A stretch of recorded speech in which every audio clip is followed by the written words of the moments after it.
Hermanos, dice el Génesis y lo vimos cómo se precipitó desde la creación la tremenda muerte de Abel bajo su propio hermano Caín, y vemos el pasaje de hoy del diluvio, tanta maldad que hubo que el Señor se arrepintió de haber creado. También es cierto que es un relato pedagógico, como dijimos, no pretende ser un libro científico, aunque vieron que la gente a veces para asegurar la fe necesitamos como asegurar la fe, queremos tener lo que le pedían ayer los fariseos a Jesús, queremos un signo, queremos tener la fe bien agarrada. Y han hecho descubrimiento, y es cierto que parecería que en Europa, en el mundo conocido en ese momento, hubo una gran inundación antes del año 5000, que ponen como fecha entre el 5000 y el 6000, que es la fecha de la creación del mundo para los judíos. Pero más allá de los datos que nosotros podemos recoger arqueológicos, lo que nos importa es el hecho de la inerrancia de la Sagrada Escritura. Es decir, que la Escritura no miente y nos revela las cosas necesarias para nuestra salvación. Dios tiene un proyecto de misericordia.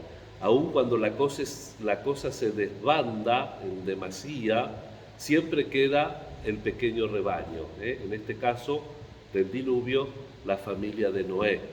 San Ambrosio, el maestro de San Agustín, escribió un texto comentando la creación que se llama el Hexameron, y cuando está terminando dice: no leo que Dios descansara cuando creó el sol, no leo que Dios descansara cuando creó la luna ni cuando creó todo lo demás, pero dice: leo que Dios descansó cuando creó al hombre. Dice, porque al fin encontró a alguien para perdonar.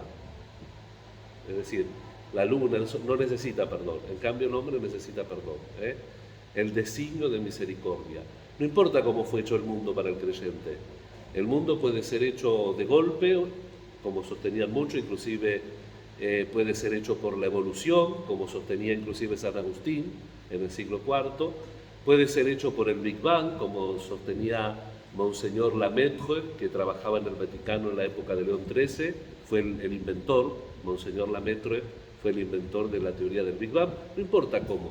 Para el creyente hay dos posibilidades: o venimos de la casualidad o venimos de un proyecto de amor.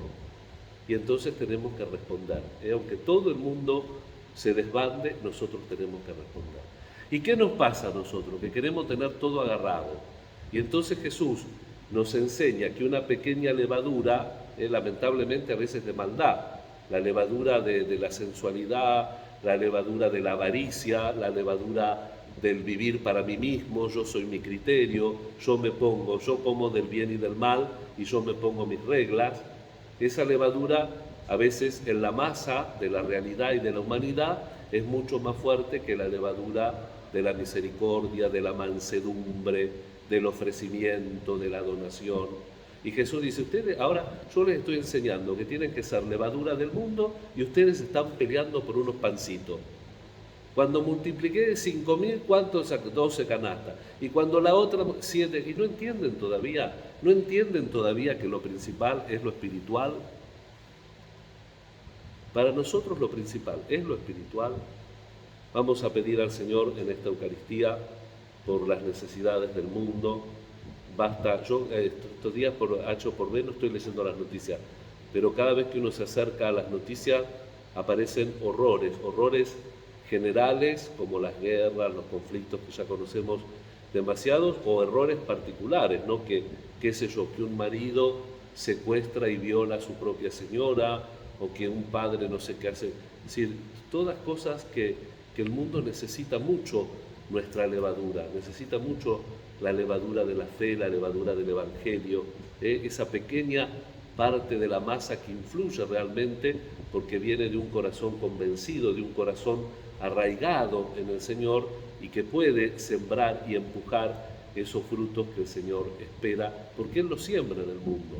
No podemos pensar que Dios se está alejando de nosotros. Nosotros nos estamos alejando de Él. Y por eso siempre tiene que ser el movimiento, la vuelta a Él, volver a Dios, volver a Jesús de todo corazón. Y por último, permítanme un pequeño recuerdo de los santos que celebramos, Metodio y Cirilo, que antes se llamaban en este orden, Metodio se llamaba Miguel y Cirilo se llamaba Constantino. Estos hermanos entran juntos como monjes y fíjense lo que son los destinos, ¿no?, del mundo, porque el patriarca Focio los manda para el lado de Macedonia y ahí comienzan a entrar a los pueblos eslavos, todo lo que son Polonia, Checoslovaquia, todos los pueblos que son origen eslavo. Y justamente estos hermanos habían aprendido a hablar solamente por fonética, habían aprendido a hablar este idioma, y cuando van a la misión hacen una gran misión, que todavía en los pocos lugares, por ejemplo, donde no penetró en Europa el tema del divorcio, el tema del aborto, el tema de las leyes de género, son precisamente estos pueblos eslavos que evangelizaron Cirilo y Metodio. Y digo que la providencia, ¿no? ¿Quién los mandó? Patriarca Focio. Patriarca Focio en el siglo X fue el que hizo el cisma, el que se peleó con el Papa, que se excomulgaron mutuamente. Y el Papa en Roma acompañó esta obra de Focio, no porque estuvieran peleados, dejó y los ayudó a los dos hermanos para que puedan desarrollar, les aprobó los misales, porque hicieron traducción de la Biblia, hicieron traducción del misal, inventaron lo que nosotros vemos, los caracteres, por ejemplo, del ruso, etcétera, se llaman caracteres cirílicos, precisamente por Cirilo y Metodio, que fueron los que hicieron el alfabeto. Una evangelización correcta de la cultura. ¿Hay que evangelizar la cultura? Sí, pero correctamente. Porque si no la evangelizamos correctamente, el evangelio se funde en la cultura y desaparece. Y el evangelio no tiene que fundirse, ni tiene que reemplazar la cultura. Tiene que ser la levadura que transforme la cultura y la vuelva a Dios.